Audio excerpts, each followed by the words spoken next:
इस वीडियो में हम आप सब लोगों को भारतीय संविधान के मूल अधिकारों के बारे में बताने वाले हैं। तो दोस्तों, आज का हमारा यह वीडियो काफ़ी महत्वपूर्ण होने वाला है।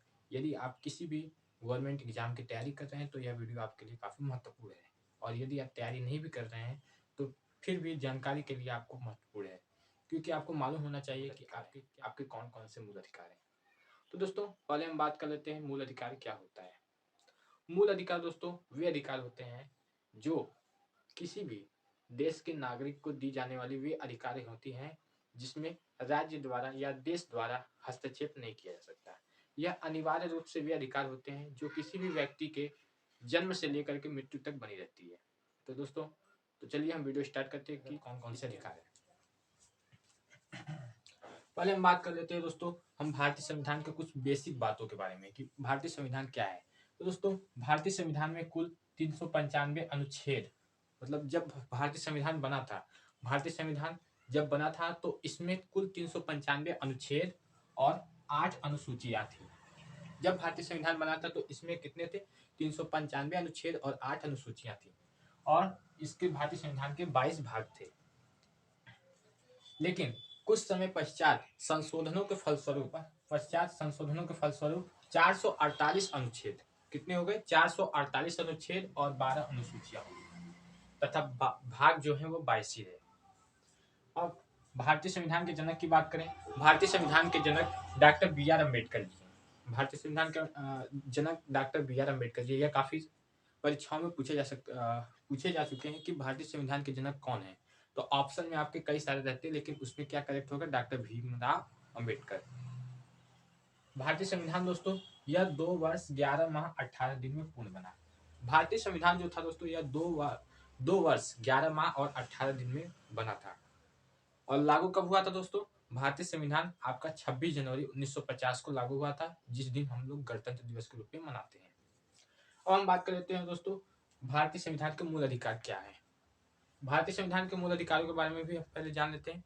देखिए, ये जो भारतीय संविधान का मूल अधिकार है यह अमेरिका से लिया गया है। समिति थी जिसके अध्यक्ष डॉक्टर भीमराव अम्बेडकर थे। इन्होंने जब अमेरिका के संविधान को का अध्ययन किया, तब उन्होंने उसमें से मतलब नागरिकों के मूल अधिकार होते हैं उसको भी भारतीय संविधान में जोड़ने का निर्णय लिया। तो यह जो भारतीय संविधान के मूल अधिकार हैं यह कहाँ से? अमेरिका से लिए गए, और इसे भाग 3 में रखा गया। जैसे भारतीय संविधान में 22 भाग हैं, तो 22 भाग में इसे भाग 3 में जगह दी गई। तो प्रश्न ये भी पूछता है दोस्तों कि भारतीय संविधान में मौलिक अधिकारों किस भाग में है? तो यह किस भाग में है? यह भाग 3 में है। और यह अनुच्छेद 12 से 35 तक में उल्लेख है। भारतीय संविधान के जो मूल अधिकार है यह अनुच्छेद 12 से 35 तक इसका उल्लेख किया गया है। जैसे अनुच्छेद कई प्रकार के, जैसे देखिए इसमें कितने अनुच्छेद है? पहले 395 अनुच्छेद थे, बाद में जाकर 448 अनुच्छेद हुए। लेकिन उसमें जो भारतीय संविधान के मूल अधिकार हैं वह कहाँ से? अनुच्छेद 12 से अनुच्छेद 35 तक है। भाग 3 को मैग्ना कार्टा कहते हैं। भाग 3, ये जो भाग 3, जिस भाग 3 में आपका मौलिक अधिकार रखे गए हैं उसे हम मैग्ना कार्टा के नाम से भी जाने जाते हैं। ये मैग्ना कार्टा क्या है दोस्तों? मैग्ना कार्टा एक फ्रांसीसी शब्द है। अब हम बात करते हैं दोस्तों भारत के मौलिक अधिकार। भारत के मौलिक अधिकार या भारत के मूल अधिकार, इसमें दोस्तों 7 मूल अधिकार थे। एक अधिकार को हटा दिया गया। कौन सा अधिकार है हम आगे देखेंगे। देखिए, इसमें हम पहले अधिकार की बात करते हैं तो दोस्तों पहला अधिकार हम लोग का समानता का अधिकार है। समानता का अधिकार यह अनुच्छेद 14 से अनुच्छेद 18 तक का में इसका उल्लेख किया गया है। समानता का अधिकार दोस्तों, समानता का अधिकार यह दर्शाता है कि भारतीय संविधान के अंतर्गत अधिकार में भारतीय संविधान के अंतर्गत किसी भी धर्म के संप्रदाय का व्यक्ति संविधान के प्रति एक समान है, या समाज में वह एक उसके साथ कोई भी ऊंच नीच का व्यवहार नहीं किया जा सकता, क्योंकि वह संवैधानिक रूप से ये एक समान है। सभी लोग, सभी धर्म के सभी लोग एक समान है। तो इसका पहला मूल अधिकार क्या हुआ? समानता का अधिकार हुआ। अब हम दूसरे मूल अधिकार की बात करते हैं दोस्तों, तो यह दूसरा मूल अधिकार है स्वतंत्रता का अधिकार। स्वतंत्रता का अधिकार, स्वतंत्रता का अधिकार आपका अनुच्छेद 19 से अनुच्छेद 22 तक में इसका उल्लेख किया गया है। स्वतंत्रता का अधिकार, स्वतंत्रता के अधिकार के में यह बताया गया है दोस्तों कि जैसे देखिए सभी लोग स्वतंत्र हैं, स्वतंत्र रहने का मतलब यह नहीं कि मतलब आप दूसरे लोगों की हत्या कर दें, हम स्वतंत्र हैं, स्वतंत्र हैं, इस बात का नहीं। स्वतंत्रता का मतलब आप किसी के प्रति बाध्य नहीं है, या आपको कोई जबरदस्ती गुलाम नहीं बना के रख सकता। इसके लिए आपको स्वतंत्रता का अधिकार दिया गया है। तो यह क्या हो गया, आपका दूसरा अधिकार हो गया स्वतंत्रता का अधिकार, जो कि अनुच्छेद 19 से अनुच्छेद 22 तक इसका उल्लेख है। यह अनुच्छेद 22 तक मिलता है। अब हम बात करते हैं तीसरा। तीसरा क्या है, शोषण के विरुद्ध अधिकार। यह अनुच्छेद 23 से अनुच्छेद 24 तक में है। तीसरा मूल अधिकार क्या है दोस्तों, शोषण के विरुद्ध अधिकार। शोषण के विरुद्ध अधिकार से तात्पर्य है जैसे कोई भी महिला शोषण करता है, नारी शोषण होता है, बाल शोषण होता है। जैसे बहुत सारे कंपनी कारखानों में बच्चों को जबरदस्ती काम कराया जाता है, वह क्या होता है, उनका बाल शोषण किया जाता है। तो के विरुद्ध अधिकार, यदि आपके साथ शोषण हो रहा है तो आप उसके खिलाफ लड़ सकते हैं। यह आपका तीसरा अधिकार प्रदान करता है, जो कि शोषण के विरुद्ध अधिकार होता है। यह अनुच्छेद 23 से अनुच्छेद 24 तक है। अब हम चौथे अधिकार की बात करते हैं दोस्तों। चौथा अधिकार क्या है, धर्म की स्वतंत्रता का अधिकार। चौथा अधिकार क्या है, धर्म की स्वतंत्रता का अधिकार। धर्म की स्वतंत्रता का अधिकार दोस्तों अनुच्छेद 25 से अनुच्छेद 28 तक है। धर्म की स्वतंत्रता का अधिकार से यह मतलब है जैसे देखिए, भारत एक क्या है, भारत एक धर्मनिरपेक्ष राष्ट्र है। जैसे चीन क्या है, चीन में बौद्ध धर्म को प्रधानता दी जाती है, पाकिस्तान में इस्लाम धर्म को प्रधानता दी जाती है। लेकिन हमारे भारत में किसी भी धर्म को प्रधानता नहीं दी जाती है। यहाँ पे सभी धर्म एक समान है।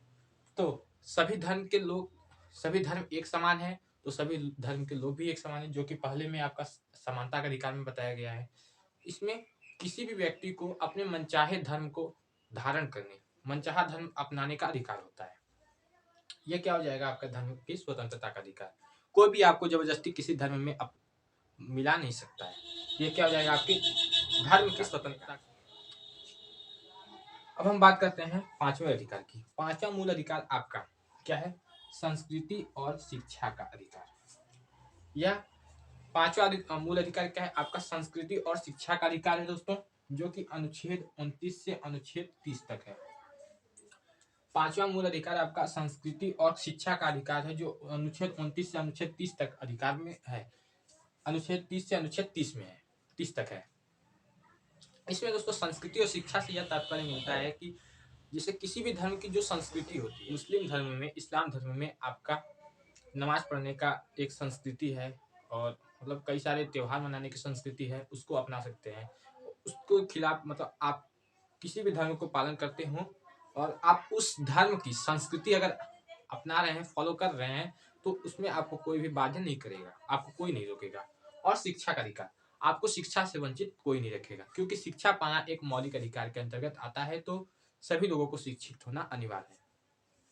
यह पांचवा क्या है दोस्तों, पांचवा आपका मूल अधिकार शिक्षा और संस्कृति का अधिकार अनुच्छेद 29 से अनुच्छेद 30 तक है। अब हम बात करते हैं दोस्तों छठा मूल अधिकार। छठा मूल अधिकार दोस्तों जिसको हटा दिया गया। छठा अधिकार संपत्ति का अधिकार। छठा अधिकार संपत्ति का अधिकार है दोस्तों, हटा दिया गया। संविधान के 44वें संशोधन, इसको कब हटाया गया हम बता रहे हैं आपको।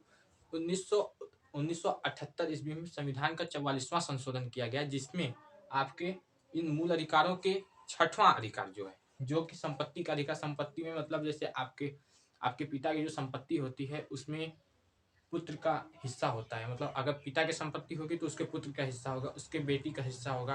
वे वाले जो अधिकार थे, संपत्ति का अधिकार, इसको हटा दिया गया संविधान के 44वें संशोधन में।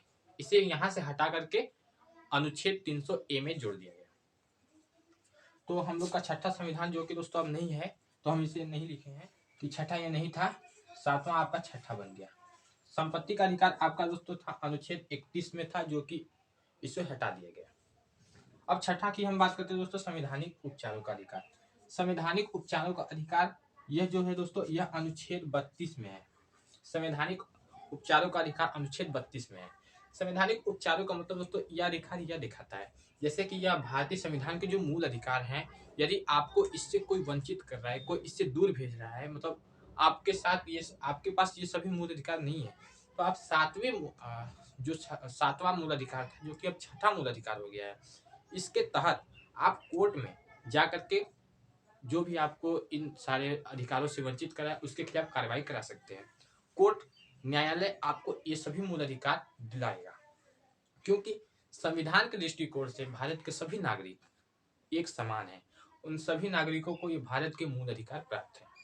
अब दोस्तों हम बात करते हैं, चाहे अरुणाचल प्रदेश में रहता हो, चाहे गुजरात में रहता हो, कहीं भी नागरिक हो, मतलब किसी भी क्षेत्र में हो नागरिक, उन सभी नागरिकों को भारत के इन मूल अधिकार प्राप्त होते हैं।